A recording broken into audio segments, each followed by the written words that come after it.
नमस्ते दोस्तों, आज मैं आपको बताने वाला हूँ भीष्म पंचक का व्रत क्या होता है। इन 5 दिनों में आपको भूल कर भी क्या काम नहीं करने चाहिए। भीष्म पंचक का इतना क्या मान्यता है और इसका व्रत करने से आपकी कितनी बड़ी मनोकामनाएं पूर्ण होती है। इस दिन भीम पंचक के साथ साथ आरंभ होती है और कसवधम की भी पूजा की जाती है। तो चलिए जानते हैं। भीम पंचक का आरंभ देव उठनी एकादशी से होता है। यह कार्तिक पूर्णिमा तक चलता है। इसका व्रत संबंधित परिलोक परमाण्य मान्यताओं के अनुसार महाभारत में सबसे महत्वपूर्ण पात्र भीष्म पितामह से माना गया है। इन पांचों दिनों में विशेष नियमों का पालन करना चाहिए। भीम पंचक व्रत का आरंभ कार्तिक देव प्रबोधि बुधनी एकादशी से मान्यता ये भी है कि ये कार्तिक पूर्णिमा तक रखा जाता है। इन 5 दिनों में मान्यता ये है कार्तिक मास की शुक्ल पक्ष की एकादशी से लेकर पूर्णिमा तक चलने वाला ये 5 दिवसीय व्रत प्रारंभ होता है और जातक को समय में अपने समस्त पापों को नाश और मुक्ति मिलती है। इस व्रत को करने से सदाचारी एवं स्वयं व्यक्ति को भी प्रत्येक क्षेत्र में सफलता प्राप्त होती है। इनमें 5 दिन तुलसी जी का पेड़ की पूजा और दीपदान, महालक्ष्मी को प्रसन्न करना, सौभाग्य देवी सदैव सुखी और संपन्न रखती है माता रानी। और इसमें बताया ये जाता है इन 5 दिनों में महान नियमों का पालन करना पड़ता है।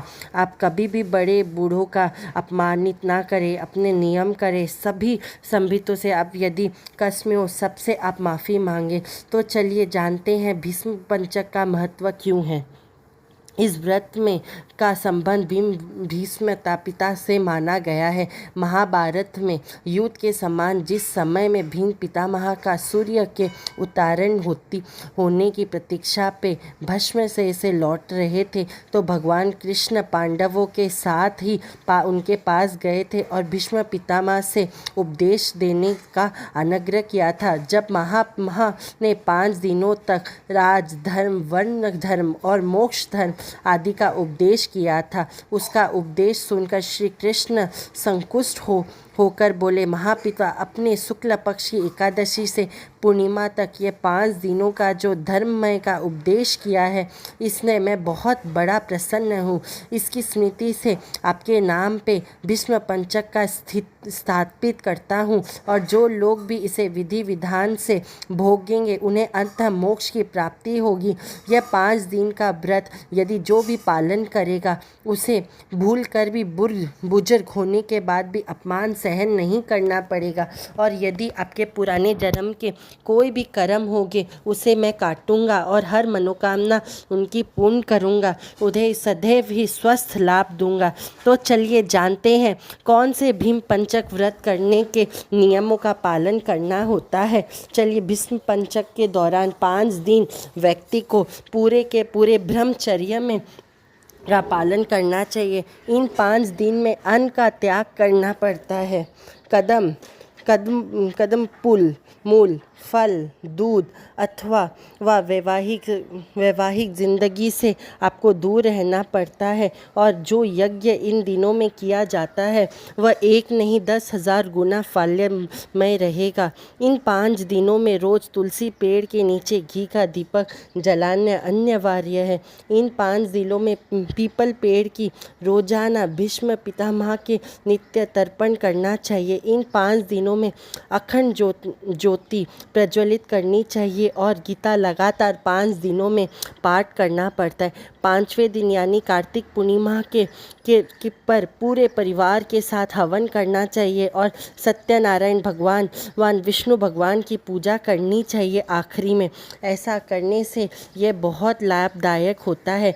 तो चलिए इन 5 दिनों में आपको कौन से महा उपाय तो करने ही चाहिए बोल के, और कौन से उपाय है जो काम आपको नहीं करना चाहिए इन 5 दिनों पे, और कौन सी ऐसी सावधानियां हैं जो यदि आप ये व्रत रख रहे हो तो आपको ज़रूर पालन करना चाहिए बोल के। भूल के भी इस दिन पंचक के अवधि पर कुछ कार्य माना ही जाता है, जैसे कि आप साधकों को आपको उनकी सेवा करना चाहिए। मान्यताओं के अनुसार विवाह, मंडल, गृह प्रवेश, गृह निर्माण आदि जैसे शुभ पंचक में नहीं किया जाता है। साथ में पंचक में पैसे से जुड़े लेन देन या फिर दक्षिण दिशा की तरफ यात्रा भी नहीं करनी चाहिए। ऐसा करने से आपको उस यात्रा में फ़ायदा नहीं मिलेगा। और इस पंचक में आपको छत, दीवारें या फिर कोई भी उनकी भी साफ़ सफाई नहीं करनी चाहिए। यात्रा करने से पहले यदि कर रहे हो तो आपको विष्णु भगवान का नाम लेकर ही करना चाहिए। ऐसा करने से ही यह पंचक में आपको गए हुए का फल मिलता है। और आखिरी में ये जो 27 दिन के बाद जो पंचक अवधि आती है, उसी के बाद मांगलिक कार्य शुरू हो जाते हैं। इन पंचकों में यदि आप चाहो तो कोई भी तुलसी पौधा आप नया लगा सकते हो, पीपल के पौधा लगा सकते हो सके तो आप 5 दिन के 5 दिन रोज़ एक नए तुलसी पौधा लगाए और उसे रोज़ पानी दे। नहीं तो पीपल पौधा भी लगा सकते हो। यदि आप ये सब कुछ नहीं करो तो आखिरी के दिन भी एक पौधा लगा सकते हो। आखिरी दिन जिस दिन देव पूर्णिमा है और देव उठनी एकादशी पहले दिन और आखिरी दिन आप एक बहुत बड़ा घी का दिया भी आप जला के रख सकते हो, जो सुबह से संध्या तक जले, अपने घर के तुलसी के सामने जलाए। ऐसा करने से भी आपकी मनोकामनाएं पूर्ण होती है और पाप का नाश होता है। यदि हो सके तो इन 5 दिन आप अपने घर में ब्राह्मण को बुलाकर ब्राह्मण भोज कराए, और नहीं तो गौ माता को रोज़ 5 के 5 दिन हरा चारा, गुड़, लौकी, हरे पौधे, पालक, हरा घास और काली तिल की चीज़ें का ऐसा गौ माता को खिलाने से भी आपको खूब आराम मिलता है। यदि हो सके तो आपको इन आखिरी वाले दिन, पूर्णिमा वाले दिन विष्णु भगवान की घर में कथा करनी चाहिए, और नहीं तो सत्यनारायण की पूजा करनी चाहिए। ऐसा करने से विष्णु भगवान अति प्रसन्न होते हैं। यदि ये 5 दिन अगर हो सके तो आपको क्या करना चाहिए, आपको सफ़ेद चंदन लेना है। सफ़ेद चंदन में इत्र मिलाकर यदि हो सके तो आपको विष्णु भगवान का अभिषेक करना चाहिए। ऐसा करने से विष्णु भगवान अति प्रसन्न होते हैं और आपकी मनोकामना पूर्ण करते हैं। और संध्या के समय एक घी का दीपक सफ़ेद बत्ती वाला जलाना चाहिए इन 5 दिनों में। ऐसा करने से आपके पापों का नाश होता है। हो सके तो इन दिनों में आपको सिद्धा देनी चाहिए। सिद्धा में आप क्या दे सकते हो, आप सिद्धा में आलू, 5 तरह के दाल दे सकते हो, और हरी सब्जियां दे सकते हो, हल्दी, नमक, मिर्ची, लौंग, इलायची, घी, चीनी, शक्कर, बूरा, आंवले। और ये आखिरी के 5 दिनों में यदि आंवले का दान किया जाए वह भी बहुत ज़्यादा शुभ फल माना जाता है। ऐसा करने से आपकी हर एक मनोकामनाएं पूर्ण होने लगती है। यदि आप ये सब कोई भी उपाय कर रहे हो तो दिए गए नंबर पे हमें आप फ़ोटोज़ भी शेयर कर सकते हो, और साथ में ही इस वीडियो को लाइक, शेयर, कमेंट करें। और हो सके तो ये वीडियो अंत तक आप देख रहे हो तो नीचे आप कमेंट ज़रूर करें, जय माता दी। ऐसे करने से आपकी माता रानी विष्णु भगवान हर एक मनोकामना पूर्ण करेंगे। धन्यवाद।